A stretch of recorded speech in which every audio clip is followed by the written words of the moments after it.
When the gods wish to punish wicked men for their crimes, they often allow them for a time a more than usual prosperity and an even longer impunity, simply so that they will suffer all the more bitterly.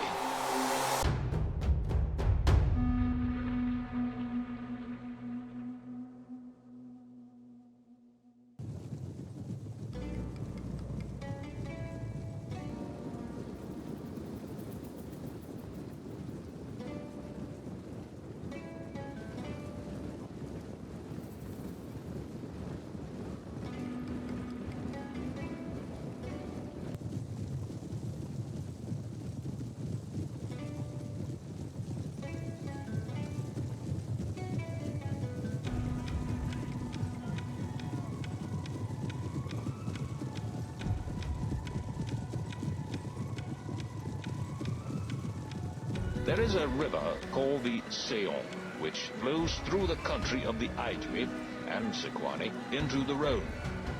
The Helvetii were in the act of crossing this river by means of a bridge of boats and rafts, and my patrols came in with the information that 3/4 of them had already crossed the river, but about 1/4 was still on the near bank.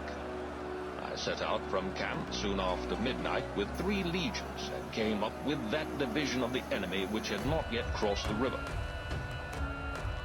They were hampered by their baggage, and our attack took them by surprise.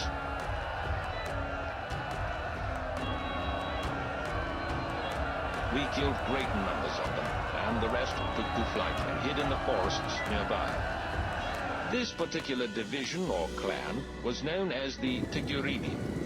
It was the same Tigurini who, about 50 years previously, had marched out of their country alone, killed and defeated the consul Lucius Cassius, and sent his army under the yoke. So, whether by chance or by divine providence, that section of the Helvetii, which had inflicted such a terrible disgrace on Roman arms, was the first of them all to pay the penalty. In this action I had personal as well as patriotic reasons for rejoicing in the revenge which we took, since in the battle with Cassius, the Tigurini had also killed his second-in-command, Lucius Piso, the grandfather of that Lucius Piso who was now my father-in-law. Next day the Helvetii moved camp, as did I. Our whole cavalry force, consisting of about 4,000 men, raised from all parts of the province, from the Aedui and from their allies, was sent on ahead to observe the enemy's line of march. They followed up the enemy rearguard rather too eagerly, and, joining battle with the Helvetian cavalry on ground that was unfavorable, suffered a few casualties. The Helvetii were much elated by this engagement, having routed so many of our cavalry with a mere 500 of their own. So on the next day I stopped following the Helvetii and marched in the direction of Bibracte. This change of plan was reported to the enemy by some deserters from the Gallic cavalry commanded by Lucius Aemilius. The Helvetii may have believed that we were marching away because we were frightened, and our failure to attack on the previous day, after which we had occupied the high ground, would support such a view. They too changed their plans and altered the direction of their march. Seeing what was happening, I withdrew my forces to the nearest hill and sent forward the cavalry to hold up the enemy's attack. In the meantime, I formed up the 4 veteran legions in 3 lines halfway up the hill. Behind them, on the summit, were posted the 2 legions that had recently been enlisted in Italy, and all the auxiliary troops. So the whole hillside was covered with men. Meanwhile, I ordered the packs to be collected in one place, which was to be entrenched by the troops in line on the higher ground. The Helvetii, with all their wagons, came after us.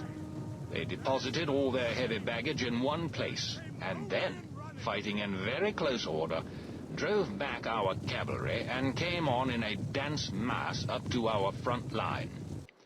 I first of all had my own horse taken out of the way, and then the horses of other officers. I wanted the danger to be the same for everyone, and for no one to have any hope of escape by flight.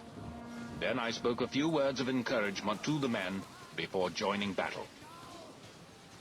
Hurling their javelins from above, our men easily broke up the enemy's mass formation, and having achieved this, drew their swords and charged.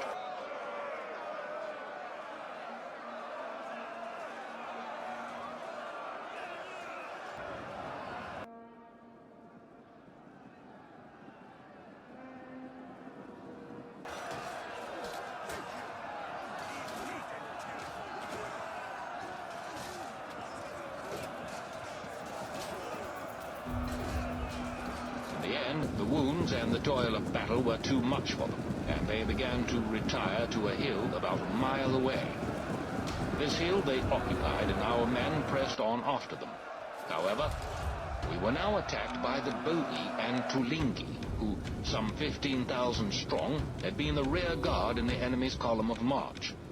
They now launched an attack on our exposed right flank and swept around behind us. The Helvetii, who had retired to the hill, saw them go into action and themselves began to press forward again in a counter-attack. We formed a double front. The rear line faced about to meet the new attack, while the first and second lines went on fighting against those whom they had already defeated and driven back. This fighting in two directions went on for a long time and was bitterly contested. Finally, when they could stand up to us no longer, one division of the enemy retired, as they had begun to do originally, toward the higher ground, and the others fell back on the stockade, sheltering their wagons and baggage train. In the whole of this battle, which had lasted from midday until the evening, not a single man was seen to turn and run. Around the stockade, fighting went on far into the night. The enemy had drawn up their wagons so as to form a kind of rampart, and from this hurled down their weapons on our men as we came up, while others from underneath the wagons and between the wheels shot their native darts and javelins at us with damaging effect. It was a long fight, but in the end we gained possession of the baggage and the camp, and took as prisoners the daughter of Orgetorix and one of his sons. About 130,000 of the enemy survived the battle.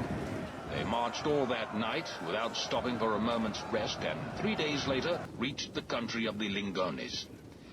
We had been unable to follow them, since we spent 3 days in looking after the wounded and burying the dead.